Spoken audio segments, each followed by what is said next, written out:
बिस्मिल्लाहिर्रहमानिर्रहीम। अस्सलाम वालेकुम स्टूडेंट्स। आज हम एनएमआर को स्टार्ट करेंगे। जैसा कि इसका इंट्रोडक्शन आपको मैं पहले करवा चुका था, तो आप लोगों को जो डॉक्टर आमिर सईद साहब की और डॉक्टर गुलाम शबीर साहब की बुक प्रोवाइडेड है, हम उसके पैटर्न को फॉलो करते हुए आगे चलेंगे और उसी सीक्वेंस को हम अपनाएंगे। तो बाकी मैं कोशिश करूँगा कि जो स्टूडेंट्स इसके अलावा बाकी किसी बुक से भी अगर पढ़ते हैं तो उनके लिए भी कॉन्सेप्ट्स हैं वो बेहतर से बेहतर अंदाज में पेश कर सकूँ। सबसे पहले हमारे पास है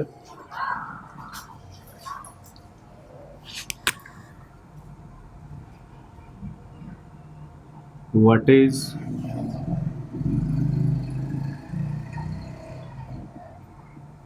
एक्रोनिम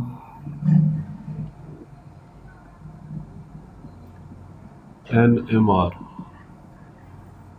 हम ये एनएमआर जो मुखफ़फ़ है इसको देखेंगे सबसे पहले। तो याद रखें स्टूडेंट्स के इसके अंदर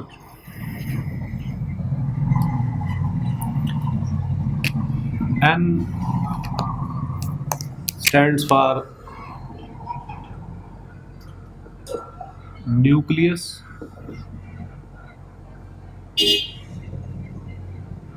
और न्यूक्लियर के हमारे पास जितने भी एटम्स होते हैं, ख़ास तौर पे प्रोटॉन और कार्बन की बात करें, C13 की बात करें, तो उनके न्यूक्लियाई को हम इस एनएमआर टेक्निक की मदद से डिटेक्ट कर सकते हैं। तो ऑर्गेनिक केमिस्ट के लिए जो एनएमआर है ये बहुत ज़बरदस्त टूल है। इसको जब आईआर के साथ मिला के इसको इस्तेमाल में लाया जाता है तो ऑर्गेनिक कंपाउंड्स की जो स्ट्रक्चर एलुसिडेशन है वो बड़ी आसानी से हो जाती है। तो आया कि हमारे पास प्रोटॉन हो या C13 हो या इसी तरह से फास्फोरस 31 हो या नाइट्रोजन 14 हो, ऑक्सीजन 17 हो, फ्लोरीन 19 हो, तो ये तमाम के तमाम ऐसे न्यूक्लियाई हैं जो कि न्यूक्लियर स्पिन रखते हैं। तो हमारे पास जो न्यूक्लियस है इस एनएमआर के अंदर एन का न्यूक्लियर है, इसका मतलब ये होता है कि हमारे पास जिस हम न्यूक्लियाई को स्टडी करने जा रहे हैं उस न्यूक्लियाई का स्पिन क्वांटम नंबर होना चाहिए। उसके यहाँ पे जैसे आप इलेक्ट्रॉन के स्पिन क्वांटम नंबर को स्मॉल एस से रिप्रेजेंट करते थे, तो यहाँ पे हम जो न्यूक्लियाई होते हैं उनके स्पिन क्वांटम नंबर को कैपिटल आई से डिनोट करते हैं। और उस कैपिटल आई की जो कंडीशन है पहले नंबर पे कि जो न्यूक्लियस होगा उसके अंदर ये प्रॉपर्टीज़ होनी चाहिए कि उसका जो स्पिन क्वांटम नंबर है वो 0 को इक्वल नहीं होना चाहिए। That nucleus should must possess a some value in the form of integral or whole integral। जबकि दूसरी प्रॉपर्टी इनके अंदर ये होनी चाहिए कि न्यूक्लियर मैग्नेटिक मोमेंट होना चाहिए। इस न्यूक्लियर मैग्नेटिक मोमेंट को म्यू से डिनोट किया जाता है। तो जब ये प्रॉपर्टीज़ रखने वाले न्यूक्लियाई को आया कि वो न्यूक्लियाई हाइड्रोजन की शक्ल में हो या कार्बन की शक्ल में हो, तो उनको जब मैग्नेटिक फील्ड के अंदर रखा जाता है, अब यहाँ पे हमारे पास जो M है, M stands for magnetic field strength. इस मैग्नेटिक फील्ड स्ट्रेंथ के अंदर जब ये प्रॉपर्टीज़ रखने वाले किसी भी न्यूक्लियाई को हम रखते हैं तो उसके अंदर फिर मज़ीद कुछ फिनोमेना हमें देखने को मिलते हैं। उनके अंदर प्रॉपर्टीज़ कुछ अराइज होती हैं। वो प्रॉपर्टीज़ क्या कौन सी हो सकती हैं? तो उसमें सबसे पहले नंबर पे जो आती है वो ये है कि न्यूक्लियस को प्रिसेशन जो है उसके अंदर इंड्यूस हो जाती है। इन प्रॉपर्टीज रखने वाले न्यूक्लियाई के अंदर प्रिसेशन इंड्यूस हो जाती है।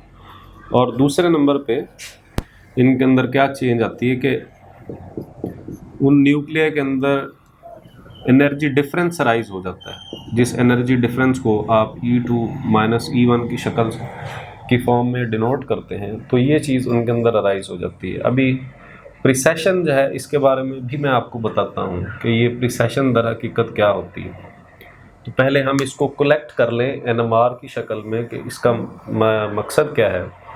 तो इसी तरह हमारे पास जो थर्ड इसका स्पेल है, that is R stands for resonance. तो ये प्रॉपर्टीज़ रखने वाले न्यूक्लियाई, उनके अंदर जब ये चेंजेस आते हैं हम उनको मैग्नेटिक फील्ड स्ट्रेंथ के अंदर रखते हैं।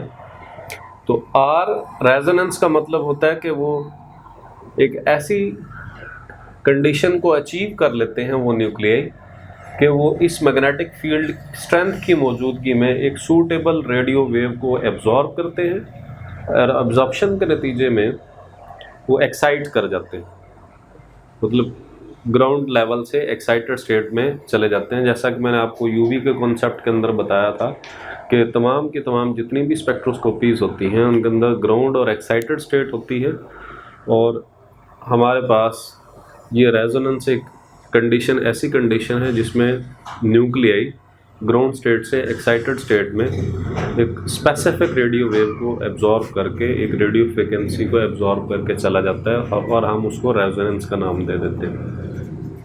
तो कलेक्टिवली हम जब इसको इकट्ठा करते हैं तो इस एक्रोनिम NMR का सिंपली ये मतलब होता है कि हमारे पास जो न्यूक्लियर पोर्शंस होते हैं उन न्यूक्लियर पोर्शंस के ऊपर मैग्नेटिक फील्ड स्ट्रेंथ असरअंदाज होती है और रेडियो फ्रीक्वेंसी को एब्जॉर्ब करते हुए एक्साइट कर जाते हैं, एक ग्राउंड स्टेट से एक्साइटेड स्टेट में चले जाते हैं।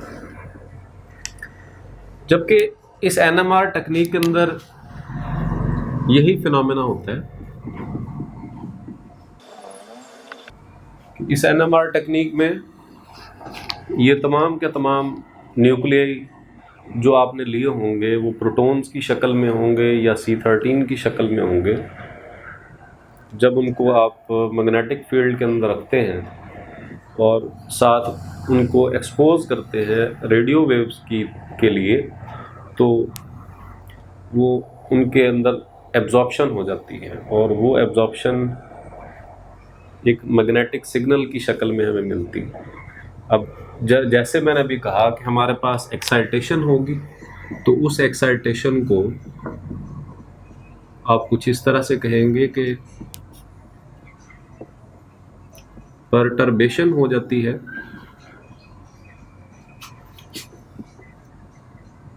In equilibrium distribution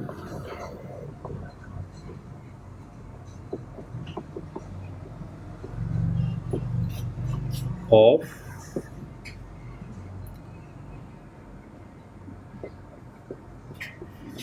population levels, या इनको आप स्पिन स्टेट्स का नाम भी देते हैं, is called excitation। जैसे मिसाल के तौर पे आपके पास ये कोई न्यूक्लियाई था, सपोज ये हाइड्रोजन का है या कार्बन का है, तो आपने इसके ऊपर एक्सटर्नल मैग्नेटिक फील्ड अप्लाई किया हुआ है।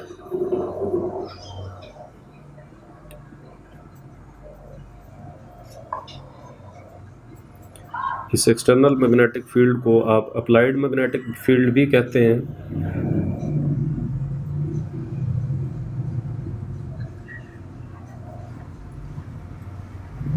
ठीक है, इसके ऊपर एक सूटेबल रेडियो फ्रिक्वेंसी की रेडियो वेव जब आप इसके ऊपर डालते हैं तो ये ग्राउंड स्टेट से एक्साइटेड स्टेट में चला जाता है। एक्साइटेड स्टेट से जब इसे दोबारा वापस आना होता है इसमें से एक मैग्नेटिक सिग्नल एमिट होता है जिसको आप FID का नाम देते हैं। FID stands for free induction decay.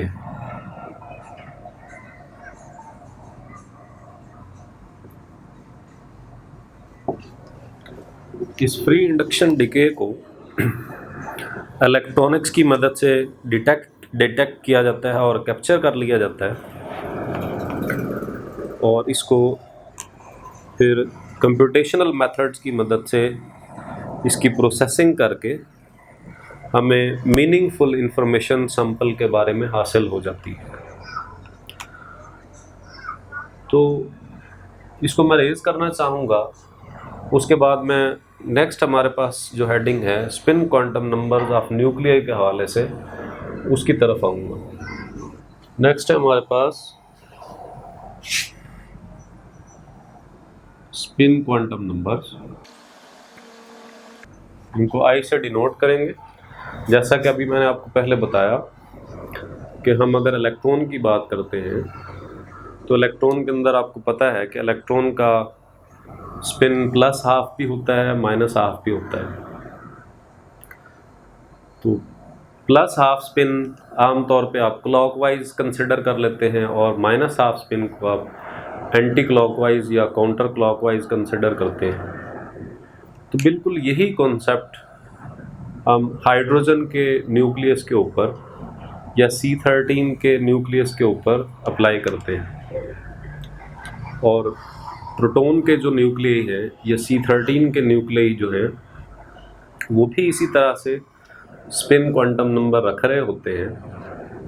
और स्पिन क्वांटम नंबर जब रख रहे होते हैं तो उनके अंदर भी क्लॉकवाइज और एंटी क्लॉकवाइज पैटर्न पैदा हो जाता है। तो क्लॉकवाइज और एंटी क्लॉकवाइज पैटर्न में हम इनको भी कह देते हैं कि इनका +½ स्पिन भी हो सकता है, -½ स्पिन भी हो सकता है। तो फ़र्ज़ किया मैं कहता हूँ कि मेरे पास कोई प्रोटॉन है और उसका स्पिन क्वांटम नंबर मेरे पास 1/2 है, तो इसको हमारे पास एक फार्मूला होता है दैट इज़ 2I+1। उसके अंदर अगर हम रख के देखें तो इसकी वैल्यू हमारे पास 2 आती। इस 2 का मतलब दर हकीकत यही होता है कि या तो उसका क्लॉकवाइज स्पिन होगा या एंटी क्लॉकवाइज होगा। जो क्लॉकवाइज होगा उसको अप स्टेट के नाम से याद करते हैं, और जिसका एंटी क्लॉकवाइज होता है उसको डाउन स्टेट के नाम से याद रखते हैं। तो ये सारे के सारे ये जो इसकी डिस्ट्रीब्यूशन है, ये दोनों की दोनों जो स्टेट्स आपके पास आ रही हैं, ये सारी की सारी मैग्नेटिक फील्ड के इन्फ्लुएंस में हो रही थी। जब मैग्नेटिक फील्ड एक्सटर्नल अप्लाइड होता है तो इस तरह से आपको 2 ओरिएंटेशंस नज़र आती हैं। और जैसा कि आपको इधर से नज़र आ रहा है कि ये बीच में इन दोनों स्टेट्स के बीच में एनर्जी गैप अराइज हो गया है। इस एनर्जी गैप को आप ΔE से डिनोट करते हैं, और ये आपके पास लो स्पिन स्टेट कहलाती है, या इसको लो एनर्जी स्टेट भी कहते हैं।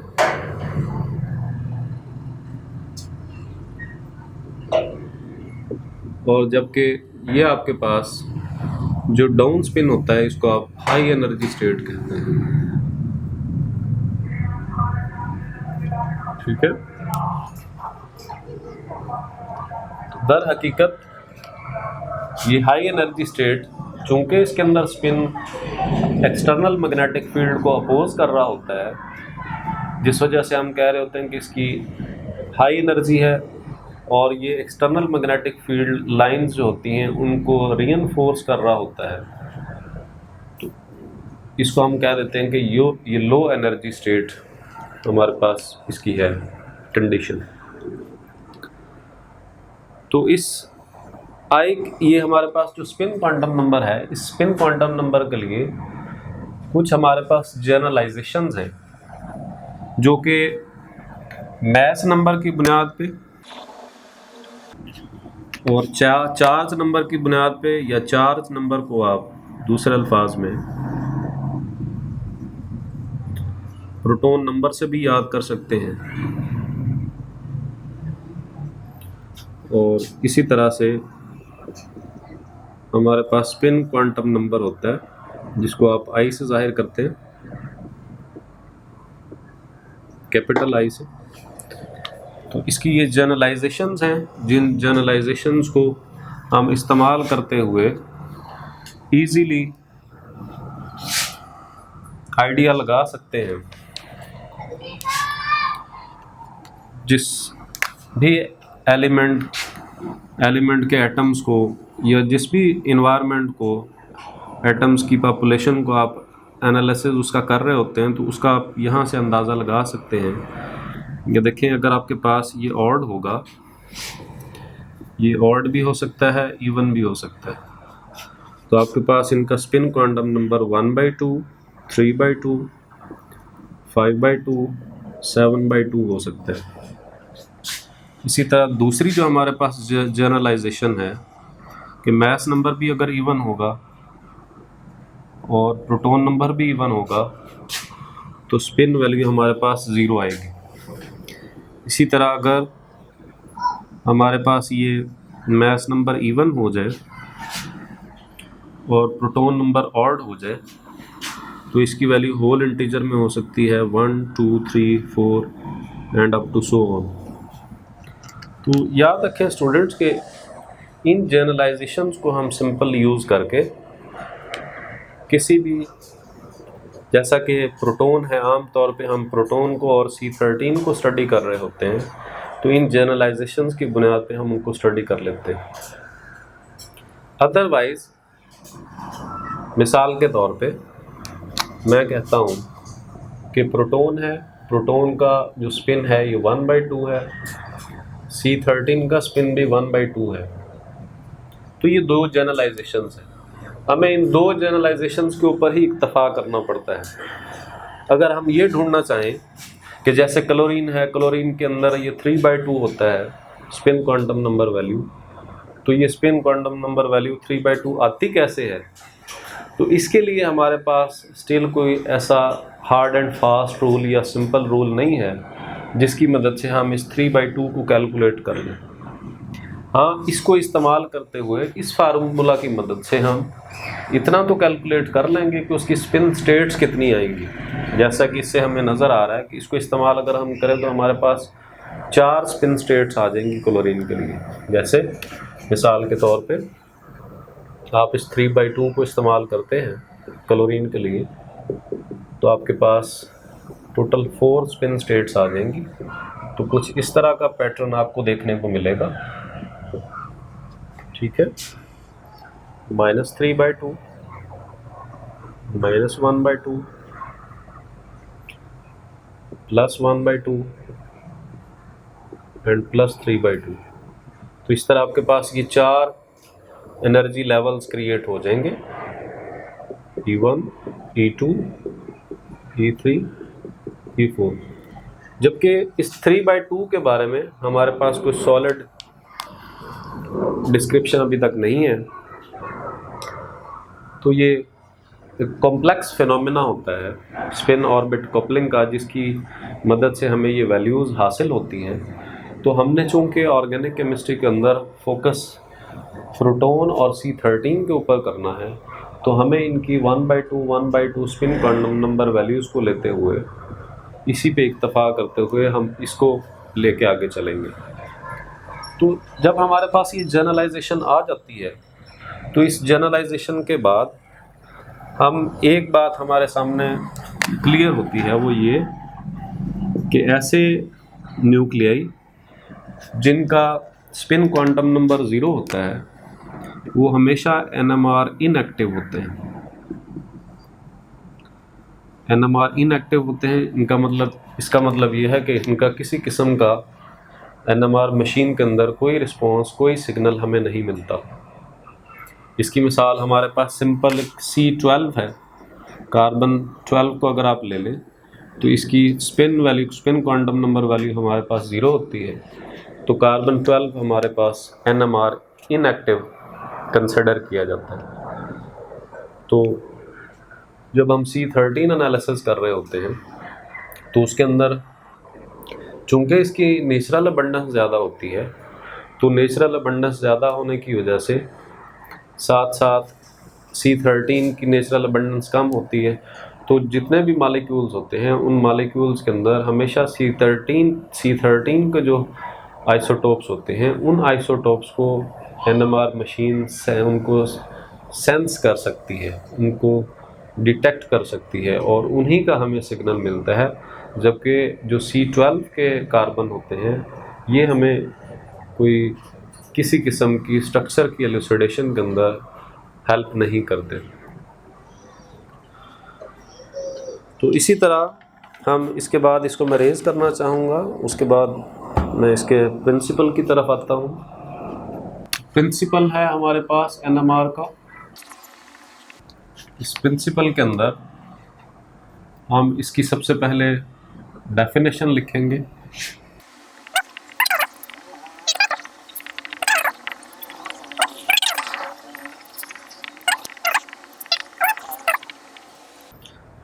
Depending upon the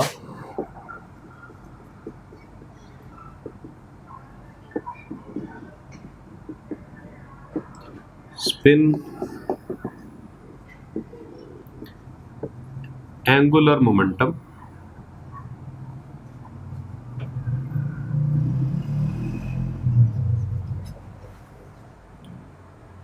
and become liable to absorption of energy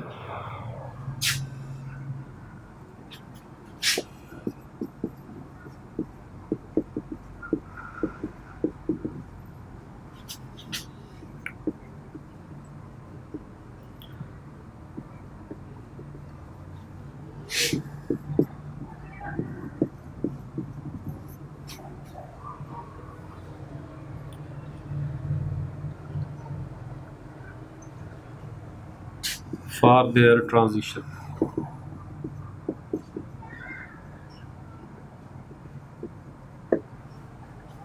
ठीक है, अब इस डेफिनेशन के ऊपर ज़रा गौर करें।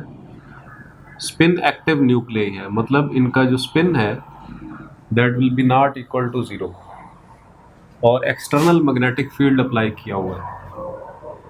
तो सर्टेन ओरिएंटेशंस आएंगी। सर्टेन ओरिएंटेशंस वही आपके पास अल्फा और बीटा स्पिन स्टेट्स हैं जिसको आपने अभी इधर लिया। जैसे आपके पास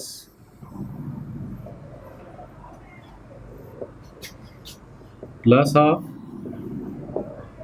और माइनस हाफ, तो ये आपके पास दो, इस स्पिन स्टेट को आप अल्फा स्पिन स्टेट भी कहते हैं जबकि इसको आप बीटा स्पिन स्टेट कहते हैं।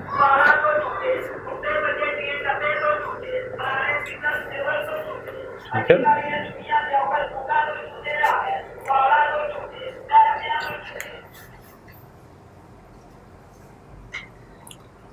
तो हमारे पास ये फिर उनकी ट्रांजिशन हो जाती है। किस तरह से देखें,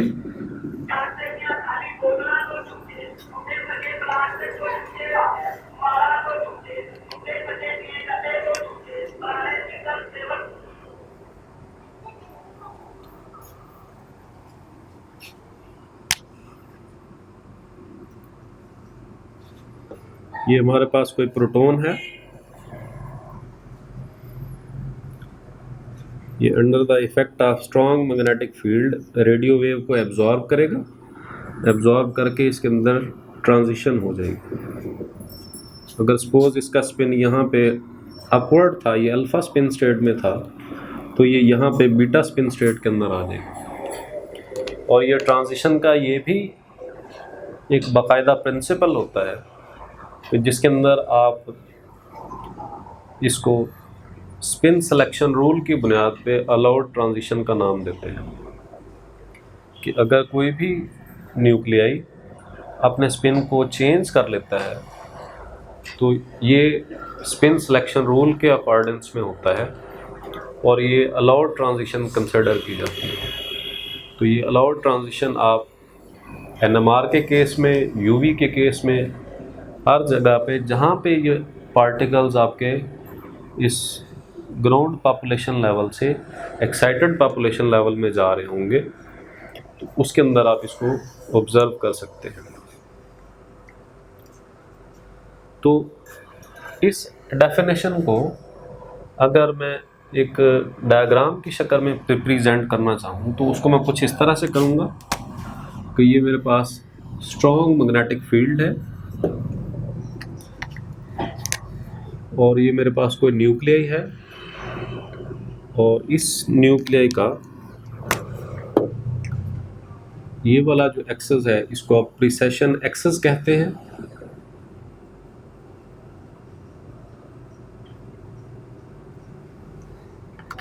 और जबकि ये वाला इसका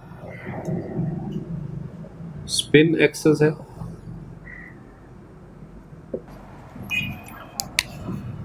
न्यूक्लियर का ये स्पिनिंग एक्सेस है, तो इस प्रिसेशन एक्सेस के बिल्कुल परपेंडिकुलर यहाँ पे एक इसका ऑर्बिट क्रिएट हो जाता है, ठीक है, जो कि इसके एक्सेस के परपेंडिकुलर होता है। और ये दर हकीकत आपके पास एंगुलर फ्रीक्वेंसी होती है।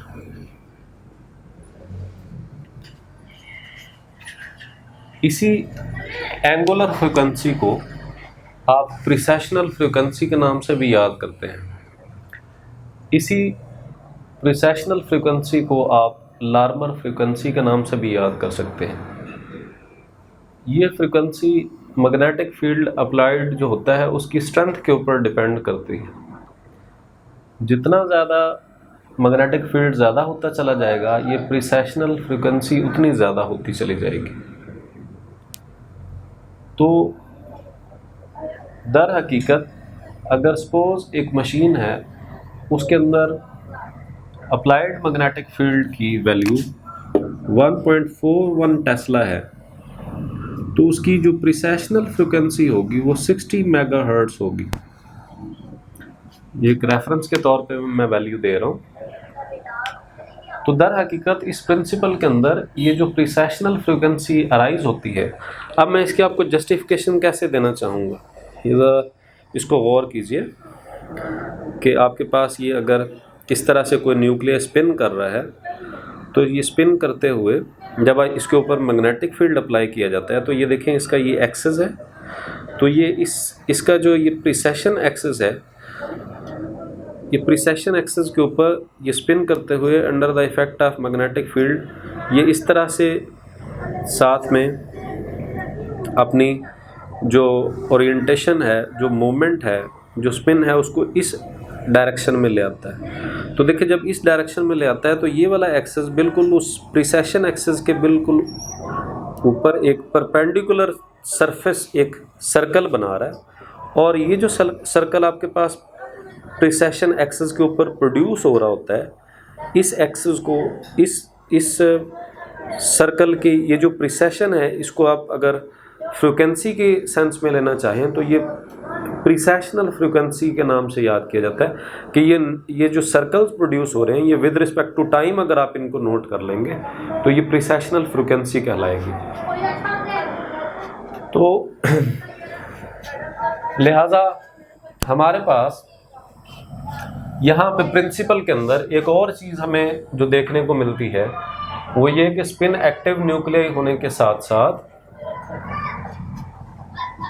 जो न्यूक्लियस होता है जिसको आपने मैग्नेटिक फील्ड के अंदर रखा होता है, उसके अंदर प्रिसेशनल फ्रीक्वेंसी का होना भी ज़रूरी है। यही दर हकीकत प्रिसेशनल फ्रीक्वेंसी जब इरेडिएटेड रेडियो वेव के साथ मैच करती है तो उसके नतीजे में एब्जॉर्प्शन होती है। अगर रेडियो वेव जो आप उसके ऊपर डाल रहे हैं किसी भी न्यूक्लियस के ऊपर, अगर उसकी प्रिसेशनल फ्रीक्वेंसी के साथ ये रेडियो वेव की फ्रीक्वेंसी मैच नहीं करती तो किसी किस्म की एब्जॉर्प्शन नहीं होती और आपको किसी किस्म का कोई मैग्नेटिक सिग्नल एफआईडी की शक्ल में, जब आप इसका एनएमआर का स्पेक्ट्रम देखते हैं तो वही वाला सिग्नल आपको केमिकल शिफ्ट की शक्ल में नज़र आ रहा होता है। तो आपको किसी किस्म का ऐसा कोई एब्जॉर्प्शन नहीं होने जा रही अगर इसकी प्रिसेशनल फ्रीक्वेंसी इरेडिएटेड फ्रीक्वेंसी के साथ मैच नहीं करती। तो ये हमारे पास इसका प्रिंसिपल था, प्रिंसिपल ऑफ एनएमआर स्पेक्ट्रोस्कोपी। तो इसके बाद हम आगे नेक्स्ट मूव करेंगे behaviour of N atomic atomic nucleus in magnetic field. इसको मैं रेज करना चाहूँगा। Behaviour of N atomic nucleus in magnetic field. तो याद रखें स्टूडेंट्स, आप जानते हैं अच्छी तरह से कि कोई भी स्पिनिंग जो पार्टिकल होता है वो आया कि नेगेटिवली चार्ज हो या पॉजिटिवली चार्ज हो। जैसा कि हमारे पास प्रोटॉन जो होगा उसके अंदर वो पॉजिटिवली चार्ज न्यूक्लियस होगा।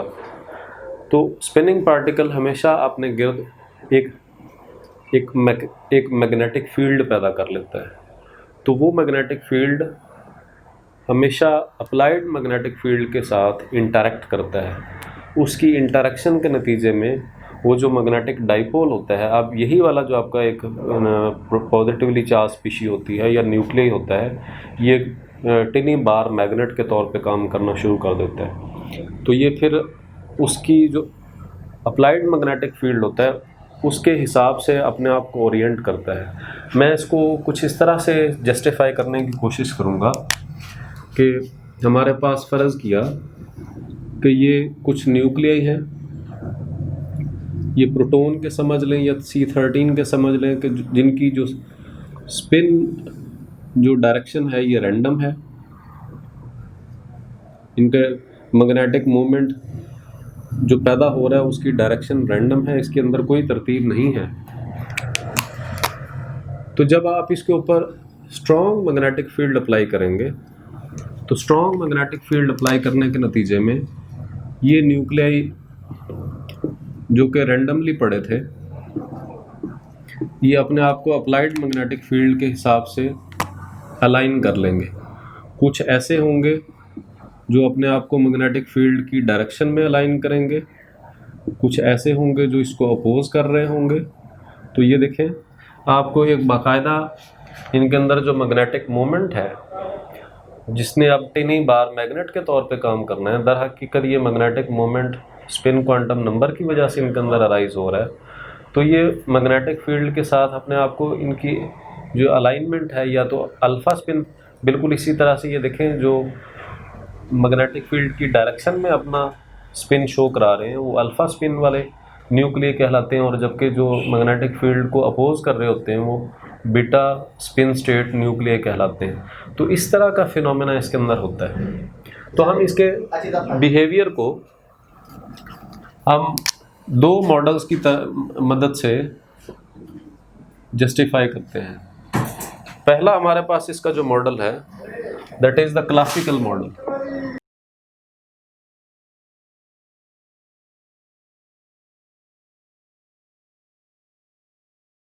इस क्लासिकल मॉडल के अंदर एक स्पिनिंग टॉप को एग्जाम्पल के तौर पे लिया गया है। ये मैं एक स्पिनिंग टॉप बना रहा हूँ, ये इसका स्पिनिंग एक्सेस है। तो आप क्या चीज़ ऑब्जर्व करेंगे कि बिल्कुल इसी तरह से जैसे आपने ऑब्जर्व किया होगा, अगर स्पिनिंग टॉप हो तो उसको आप छोड़ दें, अर्थ के ऊपर छोड़ दें, तो वो स्पिन करता है बड़ी तेज़ी के साथ। तो स्पिन करते हुए आहिस्ता आहिस्ता जैसे जैसे इसकी स्पीड कम होती है तो इसके अंदर इसकी स्पिन पैटर्न के अंदर इस तरह से डिस्टॉर्शन आ जाती है। इस तरह से ये अपने एक्सेस से, जो कि प्रिसेशन एक्सेस है, उससे डेविएट होना शुरू हो जाता है। अब इस डेविएशन की दर हकीकत वजह क्या होती है कि जो अर्थ का मैग्नेटिक फील्ड है वो स्पिनिंग टॉप के ऊपर अपनी जो फोर्स है वो उसको एक्सर्ट कर रहा होता है। तो उस फोर्स की वजह से आहिस्ता आहिस्ता ये अपना प्रिसेशन उसको, उसके दायरे को बढ़ाता बढ़ाता आखिरकार गिर जाता है। तो बिल्कुल इसी तरह से क्लासिकल मॉडल के अंदर स्पिनिंग टॉप को कंसिडर किया जाता है और इसकी जो प्रिसेशन है इसको ऑब्ज़र्व किया जाता है और इसको अर्थ के मैग्नेटिक फील्ड के साथ को रिलेट किया जाता है कि किस तरह से अर्थ का मैग्नेटिक फील्ड उसके ऊपर असरअंदाज होता है। तो याद रखें, बिल्कुल इसी तरह से आपने छोटी क्लासेस के अंदर एक्सपेरिमेंट किया होगा कि कंपास नीडल जो है वो अपने आप को अर्थ के मैग्नेटिक फील्ड के हिसाब से अपने आप को अलाइन करती है। तो बिल्कुल इसी तरह से ये न्यूक्लियाई जो होते हैं, इनके ऊपर जब आप एक्सटर्नल मैग्नेटिक फील्ड अप्लाई करते हैं तो अपने आप को ये अलाइन कर लेते हैं। तो यही इनकी अलाइनमेंट जो है, इनको अल्फ़ा स्पिन या बीटा स्पिन स्टेट हासिल करने का बाइस बनती है। तो इस क्लासिकल मॉडल के बाद हमारे पास एक और मॉडल है जिसकी मदद से हम इनके न्यूक्लियस के बिहेवियर को स्टडी कर सकते हैं, और that is called the quantum model. तो आए हम क्वांटम मॉडल की तरफ चलते हैं। इसको मैं रेज करना चाहूँगा। क्वांटम मॉडल को हम पहले काफ़ी हद तक पिछली एग्जांपल्स में कंसिडर भी करते आए हैं, और इसको दोबारा से मैं आपके लिए इसकी एग्जांपल कुछ इसी तरह से लूँगा कि ये देखिए, आपके पास अगर ये स्पिनिंग न्यूक्लियस था तो ये इस तरह से एक प्रीसेशन ऑर्बिट बनाता है। ये आपके पास इसका प्रीसेशन एक्सिस है। तो इसकी जो एंगुलर फ्रीक्वेंसी है उसको आप ओमेगा से जाहिर कर रहे होते हैं, और ये under the effect of strong magnetic field ये ओमेगा आपके पास बराबर होता है गैमा बी नॉट के। ओमेगा यहाँ पे एंगुलर फ्रीक्वेंसी है, बी नॉट आपके पास अप्लाइड मैग्नेटिक फील्ड है, और गैमा आपके पास गायरो मैग्नेटिक रेशो है। इस गायरो मैग्नेटिक रेशो को हम आने वाले नेक्स्ट आर्टिकल्स के अंदर डिटेल से डिस्कस करेंगे कि ये गायरो मैग्नेटिक रेशो क्या है। तो जब हम ये एनएमआर के अंदर ये इनको कंसिडर कर रहे होते हैं बहुत सारे न्यूक्लियाई को, तो क्वांटम मॉडल अप्रोच के तहत तमाम के तमाम जो न्यूक्लियाई होते हैं उनका एनर्जी एक जैसी होती है। तो जब आप उसके ऊपर मैग्नेटिक फील्ड अप्लाई कर देते हैं, स्ट्रॉन्ग मैग्नेटिक फील्ड, तो स्ट्रॉन्ग मैग्नेटिक फील्ड के अप्लाई करने के नतीजे में आपके पास दो स्टेट्स वजूद में आ जाती हैं। एक जो कि लो एनर्जी स्टेट होती है,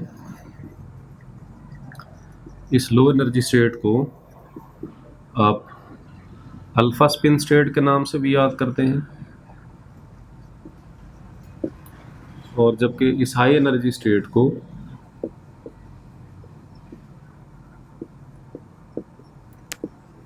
आप बीटा स्पिन के नाम से भी याद करते हैं। हमेशा अल्फ़ा स्पिन स्टेट के अंदर इसका स्पिन मैग्नेटिक फील्ड की किसी भी न्यूक्लियर का जो उसका जो मैग्नेटिक मोमेंट होगा, उसकी जो डायरेक्शन होगी, उसके स्पिन की जो डायरेक्शन होगी वो अप्लाइड मैग्नेटिक फील्ड की डायरेक्शन में होगी, जबकि यहाँ पे केस इसके उलट होता है। तो इन दोनों के दरमियान याद रखें एनर्जी गैप पैदा हो जाता है। इस एनर्जी गैप को आप डेल्टा ई से जाहिर करते हैं, और ये डेल्टा ई दर हकीकत ये इतनी एनर्जी होती है रेडियो वेव की शक्ल में कि इतने एनर्जी के डिफरेंस की अगर आप रेडियो वेव इस न्यूक्लियर के ऊपर आप इरेडिएट करें तो ये वाला न्यूक्लियर इसको एब्जॉर्ब करके एक्साइटेड स्टेट के अंदर चला जाता है। तो यही वजह है कि आप इस एक्साइटेशन को इस एनएमआर स्पेक्ट्रोस्कोपी के अंदर रिकॉर्ड कर लेते हैं, और उसके सिग्नल को आप केमिकल शिफ्ट की शक्ल में डिनोट करते हैं। तो ये हमारे पास जो दोनों स्टेट्स के दरमियान स्प्लिटिंग है, ये जैसा कि मैं अभी आपको पहले बता चुका हूँ, ये मैग्नेटिक फील्ड की स्ट्रेंथ के ऊपर डिपेंड करती है। मैं इसको एक ग्राफ की मदद से अगर शो करवाना चाहूँ तो ये मैं कुछ इस तरह से कराऊंगा कि देखिए, अगर आपके पास इस एक्सिस के ऊपर डेल्टा ई है और इस डायरेक्शन में अगर मैग्नेटिक फील्ड आप इंक्रीज़ कर रहे हैं, तो आपके पास स्टार्ट में जो एनर्जी होगी जब मैग्नेटिक फील्ड यहाँ पे नहीं होगा, नो मैग्नेटिक फील्ड, तो उनके एनर्जी लेवल्स के दरमियान कोई फ़र्क नहीं होगा, वो एक जैसे होंगे। और जैसे जैसे आप मैग्नेटिक फील्ड बढ़ाते चले जाएंगे, आपके पास वो एनर्जी का उनके दरमियान जो सेपरेशन गैप है वो उतना ज़्यादा होता चला जाएगा, कुछ इस तरह से। ठीक है, तो देखिए आपके पास ये कम मैग्नेटिक फील्ड पे गैप इन दोनों स्टेट्स के दरमियान कम है, जैसे ही मैग्नेटिक फील्ड ज़्यादा हुआ और ज़्यादा गैप हो गया, और इस तरह से आप इस पैटर्न को ऑब्ज़र्व कर सकते हैं। और हमेशा याद रखें कि इनके दरमियान ये जो एनर्जी डिफरेंस होता है ये मैग्नेटिक फील्ड की स्ट्रेंथ के ऊपर डिपेंड कर रहा होता है। तो इसी तरह हमारे पास ये एनर्जी डिफरेंस जो आपको नज़र आ रहा है, इसको आप हमेशा प्लांक्स इक्वेशन की मदद से प्रेजेंट करते हैं, जिसके अंदर ये एच आपके पास प्लांक्स कांस्टेंट होता है, और इसको आप फ्रीक्वेंसी की शक्ल में डिनोट करते हैं। और यही वाली फ्रीक्वेंसी दर हकीकत रेडियो फ्रीक्वेंसी होती है, जिसको आप रेडियो वेव के नाम से भी याद करते हैं। जबकि इस एनएमआर के अंदर आप इसको कुछ इस तरह से भी प्रेजेंट कर सकते हैं कि ये आपके पास एंगुलर जो फ्रीक्वेंसी जो कि प्रीसेशनल फ्रीक्वेंसी होती है उसके इक्वल होती है ये प्लांक्स इक्वेशन की जो फ्रीक्वेंसी नोटेशन है। तो इस तरह से हम इसको क्वांटम मॉडल की मदद से जस्टिफाई करते हैं। Thank you very much.